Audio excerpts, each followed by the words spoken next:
नमस्कार दोस्तों, मिशी के चैनल पे आपका स्वागत है। आज हम आपको बताएंगे आकर्षण के नियम तथा आकर्षण के नियम को कैसे यूज किया जाए। आकर्षण के नियम के अनुसार आप अपने जीवन में पॉजिटिव और नेगेटिव चीजों को अपने विचारों और कर्मों से अपनी ओर आकर्षित कर सकते हैं। यह इस सिद्धांत पर आधारित है कि सब कुछ ऊर्जा में निर्मित है, इसलिए जिस प्रकार की ऊर्जा आप बाहर छोड़ेंगे वही आपके पास वापस लौटेगी। अगर आप ब्रह्मांड को अपनी इच्छाएं बताने के लिए आकर्षण के नियमों का इस्तेमाल करने के लिए तैयार हैं, तब पॉजिटिव माइंडसेट का निर्माण करके शुरुआत करिए। उसके बाद अपने लक्ष्यों के लिए कर्म करिए और असफलताओं का सामना अच्छे एटीट्यूड से करिए। जी हाँ, सबसे पहले है पॉजिटिव माइंडसेट बनाना। नंबर 1, आप अपने जीवन में क्या चाहते हैं उस पर फोकस करिए, न कि उस पर जो आपके पास नहीं है।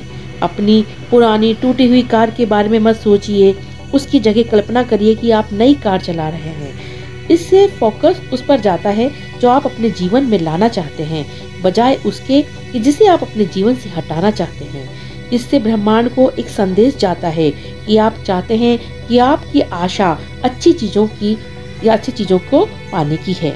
इसके पीछे विचार यह है कि आप जिस बारे में सोच रहे हैं वही आप अपने जीवन में चाहते हैं। इसलिए अगर आप सोचते हैं कि काश मेरे पास एक ऐसी कार होती जो बार बार ना बिगड़ती, तब भी आप अपनी पुरानी कार पर ही फोकस कर रहे हैं, नई कार पर नहीं।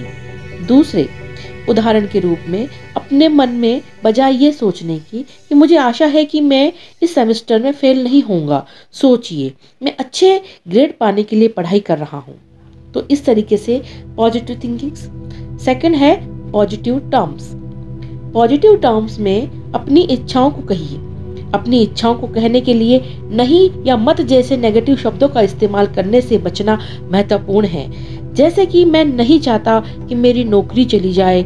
इसी प्रकार से गलत चीजों को आकर्षित करने से बचने के लिए ऐसे शब्दों का इस्तेमाल करें जो आप चाहते हो। जैसे कि मैं हारना नहीं चाहता से हारना शब्द बाहर जाता है, जबकि मैं जीतना चाहता हूँ। इस तरह के शब्द आप बोलिएगा तो जो बाहर भेजता है शब्द जीतना। आकर्षण का नियम कहता है कि यह यूनिवर्स या ब्रह्मांड आपके द्वारा इस्तेमाल किए जाने वाले शब्दों को पकड़ता है, न कि उसके पीछे के इरादों को। इसका मतलब है उधार नहीं, कोई यूनिवर्स उधार पकड़ेगा। इसलिए आप ये ना कहिए कि मैं हारना नहीं चाहता, बल्कि आप ये कहिए कि मैं जीतना चाहता हूँ। तो जो आपने जीत बोला उसको यूनिवर्स जल्दी पकड़ेगा। फिर है नंबर 3, अपने सपनों को पूरा होते हुए देखिए। अपनी आंखें बंद करिए और कल्पना करिए कि आप वही जीवन जी रहे हैं जो आप चाहते हैं। कल्पना करिए कि आप अपना मनपसंद काम कर रहे हैं, अपने कौशल का प्रदर्शन कर रहे हैं या अपनी नई कार में बैठ रहे हैं। अपने इरादों को सुदृढ़ करने और उनको वास्तविकता के एक कदम और निकट लाने के लिए प्रतिदिन ऐसा करिए। सदैव अपने को सफल होते हुए देखने की कल्पना करिए। उदाहरण के लिए कल्पना करिए कि आपको काम में तरक्की मिल रही है, न कि आप केवल अपना रोजमर्रा का काम कर रहे हैं। आप केवल काम पाना नहीं चाहते, आप उसमें एक्सेल करना चाहते हैं। नंबर 4, जो भी आपके पास है उसके लिए आभारी होइए। अपने जीवन की अच्छी चीजों के लिए आभारी होने से आपको अपना जीवन अच्छा लगता है, जिससे आपके पॉजिटिव माइंडसेट को समर्थन मिलता है।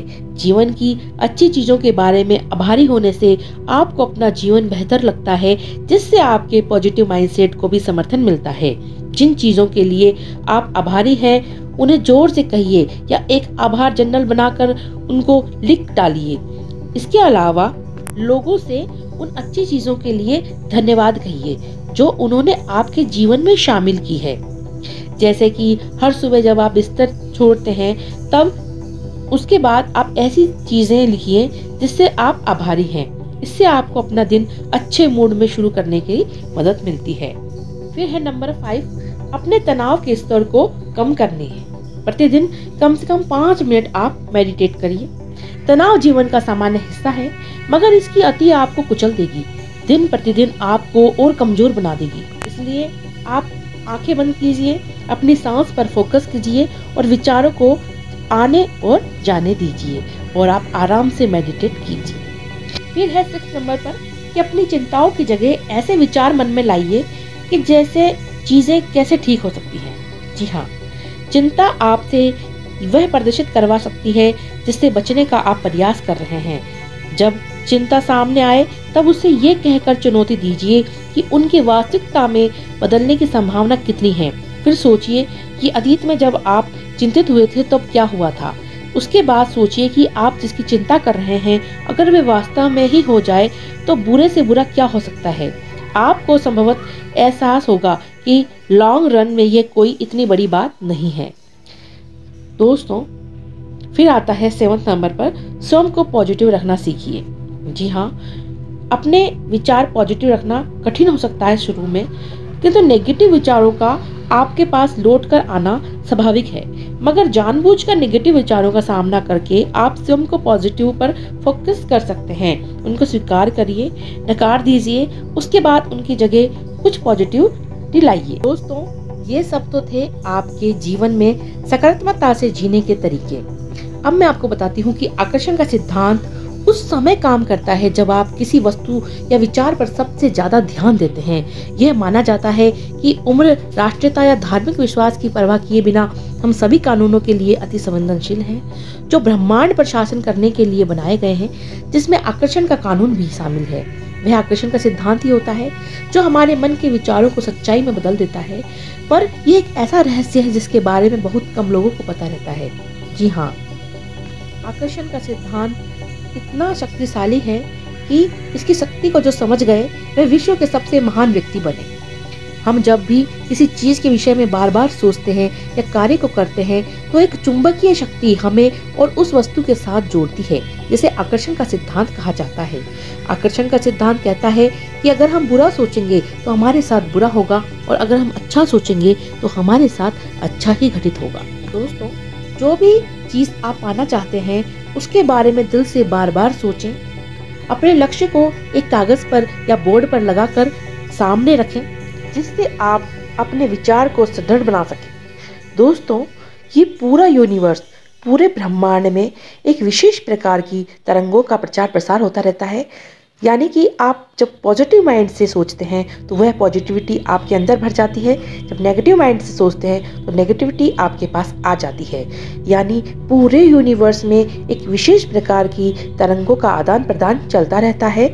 दोस्तों, साइकोलॉजी कहती है कि यदि आप किसी को भूल नहीं पा रहे हैं या कोई आपको बार बार याद आता है तो इसका मतलब यह है कि वह व्यक्ति भी आपको उतना ही याद करता है जितना कि आप। इससे होता यह है कि वहाँ की जो तरंगे हैं और आपकी तरंगे वाइब्रेट होती है पूरे ब्रह्मांड में, और वही तरंगे आप तक पहुँचती है, जिससे कि आप उसे भुला नहीं पाते। दोस्तों, आप हमें कमेंट में बताएं कि लॉ ऑफ अट्रैक्शन या अट्रैक्शन का ये सिद्धांत आपको कैसा लगा। अगर आप मेरे चैनल पर नए हैं तो चैनल को सब्सक्राइब करना ना भूलें। आपके लिए इसी तरह के नए आगे वीडियो लेकर आती रहूं। तब तक के लिए राधे राधे, जय श्री कृष्णा।